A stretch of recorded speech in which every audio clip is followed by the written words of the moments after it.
도덕적 탁월함이 소재인 글입니다. 한번 보겠습니다. 도덕적 탁월함이 뭘까요? 탁월하다고 하면 훌륭하다는 뜻이겠죠? 그래서 도덕적으로 훌륭하다, 도덕적으로 훌륭함, 요거에 대한 이야기를 하고 있는 것 같습니다. 일단 보면 according to는 뭐뭐에 따르면이죠. 아리스토텔레스에 따르면 도덕적 탁월함은 어떤 습관의 결과이다. 그리고 반복의 결과이다. 이렇게 말을 하고 있습니다. 아리스토텔레스가 말하기를 도덕적인 훌륭함은 습관과 반복의 결과이다. 이렇게 말을 하고 있습니다. 아리스토텔레스에 따르면 그 도덕적인 훌륭함은 습관과 반복의 결과이다. 이렇게 말을 하고 있는 거죠. 그다음에 도가 나오고 있습니다. 비록 뭐뭐일지라도, 비록 현대과학은 또한 말할지라도, 대시라고. 자, 현대과학은 뭐라고 말을 하냐면 그것이 즉 도덕적인 탁월함이 선천적인 그리고 유전적인 요소를 갖고 있을지도 모른다고 말할지라도 라고 하고 있습니다. 이거를 정리를 해보면 일단 도덕적 탁월함이 지금 소재가 되고 현대과학에서는 도덕적인 훌륭함이 어디서 나온다고 본다는 거죠. 현대과학에서는 선천적인 것이고 유전적인 것이다. 즉 타고나는 거다. 도덕적인 훌륭함은 타고나는 거다 라고 주장을 한다는 거고, 아리스토텔레스는 어떻게 말한다는 거죠? 아니다. 그거는 습관이나 반복의 결과물이다. 즉 도덕적인 훌륭함은 타고나는 게 아니라 습관과 반복, 즉 태어나고 나서 어떻게 배우고 어떻게 행하느냐, 어떻게 습관을 들이느냐, 얼마나 자주 반복하느냐, 그거에 따른 것이다. 이렇게 상반되는 주장을 하고 있는 겁니다. 즉 도덕적인 훌륭함은 과학에서 봤을 때는 타고나는 거다. 이렇게 보는 거고, 아리스토텔레스의 주장으로는 뭐다? 타고나는 게 아니라 습관이랑 반복에 의해서 생기는 거다. 이렇게 이제 서로 반대되는 의견을 말하고 있습니다. 그래서 아리스토텔레스가 이제 도덕적인 훌륭함이 습관과 반복의 결과물이다 라고 했잖아요. 그래서 이 말은 즉슨 어떻다? 그 도덕적인 탁월함이 삶의 초기에 대략 정해진다는 것을 의미한다 라고 말을 하는 거죠. 왜냐하면 습관과 반복을 여러 번 하려면 좀 일찍 시작해야 더 습관이 잘 들 거잖아요. 완전히 다 크고 나서 성인이 돼서 습관을 드는 것보다 어릴 때부터 습관을 드는 게, 여러 번 반복하는 게 더 결과가 좋을 테니까, 그렇다면 습관과 반복의 결과물이 되려면 조금 일찍 시작하는 게 좋겠구나 라는 것을 의미한다는 거죠. 그래서 이것은 삶의 초기에 대략 정해진다는 것을 의미한다 라고 내용이 이어지고 있습니다. 그래서 이게 문장 순서로 나왔을 때 이 this가 이 문장 뒤에 나와야 된다는 것을 기억해야 되겠습니다. 이것은 의미합니다. 대시라는 사실을. 뭘 의미하냐면 도덕적인 탁월함이 어떻게 된다? 대략적으로, 그리고 be set, 이것이 정해지다. 그냥 set는 정하다라서 be set, 수동태가 되면 정해지다가 됩니다. 그래서 도덕적 탁월함은 정해질 것이다가 되는 거죠. 언제 정해질 거냐면 우리 삶의 초기에 대략적으로 정해질 것이다. 조금 어릴 때 이게 형성이 될 것이다. 도덕적으로 훌륭한 사람이냐 아니냐는 좀 대략적으로 커서보다는 조금 어린 시절에 초반에 정해질 것이다 라고 말을 하고 있는 겁니다. 그리고 이것이 뭐뭐한 이유이다 라고 하고 있는데, 이 부분이 중요한 이유가 지금 여기서 주어 동사 문장이 있었고 이 뒤에도 주어 동사 문장이 있잖아요. 그래서 문장과 문장을 연결해주는 접속사가 필요한데 이 사이에 접속사가 없기 때문에 이 위치는 뭐냐면 접속사 and, 그죠? 플러스 그다음에 it 이런 것들을 이렇게 합쳐서 위치로 바꾼 겁니다.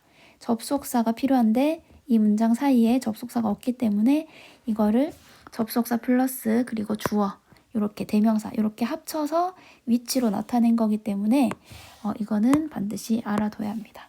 그래서 위치가 왔고요.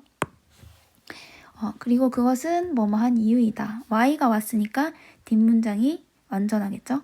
뭐뭐한 이유이다. 자, 뭐한 이유냐면 그 질문이 매우 중요한 이유이다. 근데 어떤 질문이냐면 이 질문이죠. 얼마나 일찍 그것을 가르쳐야 할지, 얼마나 일찍 그것을 가르쳐야 할지에 대한 질문, 그 문제가 매우 중요한 이유이다. 이렇게 말을 하고 있습니다. 그래서 지금 이 부분이 지금 이 질문, 어떤 질문인지를 꾸미고 있고요. 오브에 이 오브라는 전치사의 목적으로 온 거죠. 그리고 모양을 보면 how early라서 의문사가 있고 뒤에 to 부정사가 있어서 의문사 to 부정사 구문입니다. 그래서 얼마나 뭐뭐 해야 할지라는 뜻이 됩니다. 그래서 해석을 해보면 얼마나 일찍 그것을 가르쳐야 할지라고 해석이 되는 거죠. 그래서 얼마나 일찍 그것을 가르쳐야 할지에 대한 그 질문이 매우 중요한 이유이다. 이렇게 되고 있는 거죠. 그래서 얼마나 일찍 그것을 가르쳐야 할지에 대한 그 질문이 매우 중요한 이유이다. 이런 구조가 되겠습니다. 자, 그 다음에 방금 이제 얼마나 일찍 가르쳐야 할지가 중요하다라고 했으니까 그 얼마나 일찍에 대한 내용이 이제 구체적으로 나오고 있습니다. 얼마나 일찍 가르칠까? 5세 정도면 될까? 이렇게 이제 내용이 이어지고 있는 거죠. 그래서 프로이트는 5세 혹은 그 무렵, 그러니까 한 5살 정도, 5, 6살 정도 되면 사람은 성격이 많이 바뀌지 않는다고 주장을 했다고 합니다. 하지만 프로이트가 틀렸다. 이렇게 내용이 이어지고 있죠. 얼마나 일찍 가르쳐야 할지가 중요하고 그 다음에 이제 뭐가 나왔다? 나이가 나와서 프로이트는 5세 정도면 5세 이상 정도면 성격이 잘 바뀌지 않는다 라고 했다. 이런 말이 나오는 거죠. 하지만 그 주장은 틀렸다. 이렇게 문장이 시작되고 있습니다. 그래서 프로이트는 말했습니다. 대시라는 사실을. 뭘 말했냐면 우리가 우리의 성격을 많이 바꾸지 않는다고 말했습니다. 언제? age 5, 그러니까 5살 또는 그 무렵 이후에 5살 한 이후 정도 되면, 그죠? 하지만 많은 다른 것들에서처럼 프로이트는 틀렸다. 이렇게 이어지고 있습니다. 그럼 프로이트가 틀렸으면은 이 주장이 틀렸으면은 어떻게 주장이 다시 새롭게 제기가 될까요?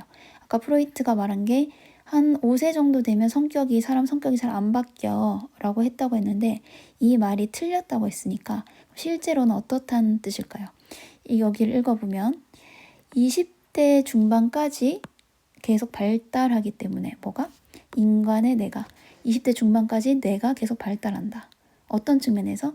신경해부학적으로 봐서든 아니면 인지적 기능 측면에서 봐서든 어떤 측면이든 간에 20대 중반까지는 뇌가 계속 발달하기 때문에 어떻다?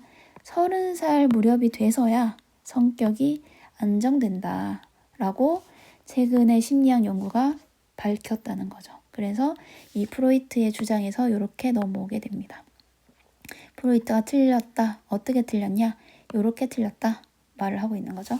자, 그래서 해석을 해보면 최근에 심리학 연구는 보여준다. 대시라는 사실을. 성격 특성은 안정화된다고. 언제쯤에? 30살쯤에 안정화된다고. 남자, 여자 둘 다에 있어서, 그죠? 남자, 여자 둘 다 30살쯤 돼서야 안정이 된다. 뭐에 관계없이? 민족성에 관계없이. 자, 그 다음에 as가 나왔네요. 뭐뭐 때문에. 왜 그러냐면 인간의 뇌가 계속해서 발전하기 때문이다. 언제까지? until로 나오고 있죠. 20대 중반까지는 인간의 뇌가 계속해서 발전하기 때문이다.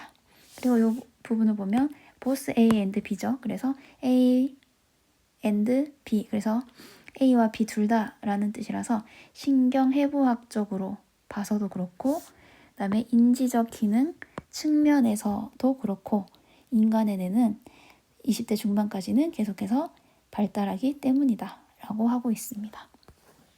자, 그래서 처음에 프로이트가 5살쯤부터 잘 안 바뀐다고 했는데 이제 그것이 바뀌어서 최근 심리학 연구에서는 아니다. 30살 돼서야 이제 조금 안정되지 20대 중반까지는 계속 바뀐다 라고 한 거죠. 그래서 이게 뭐죠?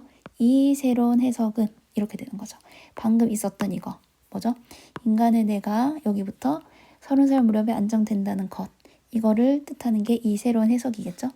그래서 이 새로운 해석, 그러니까 사람의 뇌는 계속 발전해서 30살쯤 돼야 안정된다는 이 새로운 해석의 장점은 도덕적인 훌륭함을 가르칠 수 있다는 것에 대해서 아리스토텔레스나 프로이트보다 조금 더 낙관적일 수 있다는 것이다. 이렇게 하고 있습니다.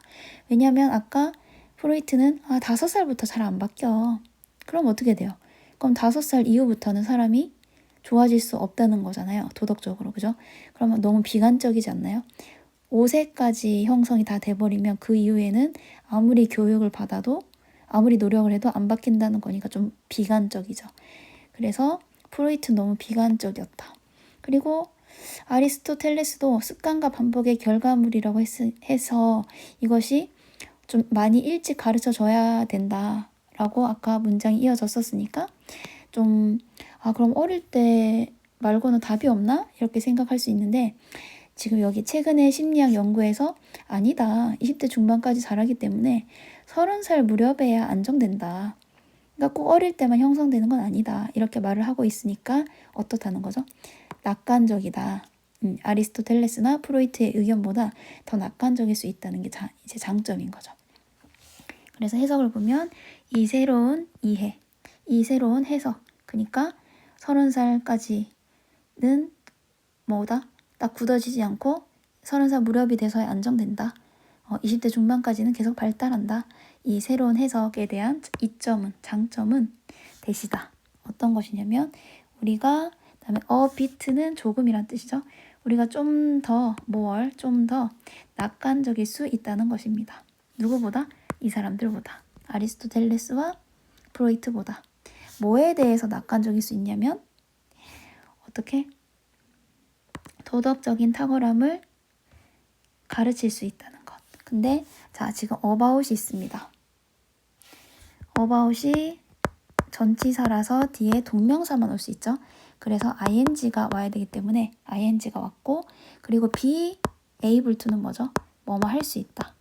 그래서 뭐뭐 할 수 있는 것 이렇게 되는 거고요. 그 다음에 뒤에 teach가 붙었으니까 가르칠 수 있다는 것 이렇게 되는 거죠. 그래서 가르칠 수 있다는 것에 대해서 이렇게 해석이 되는 겁니다. 그래서 도덕적 탁월함을 가르칠 수 있다는 것에 대해서 우리가 조금 더 낙관적일 수 있다는 것이다. 이렇게 이어지고 있습니다.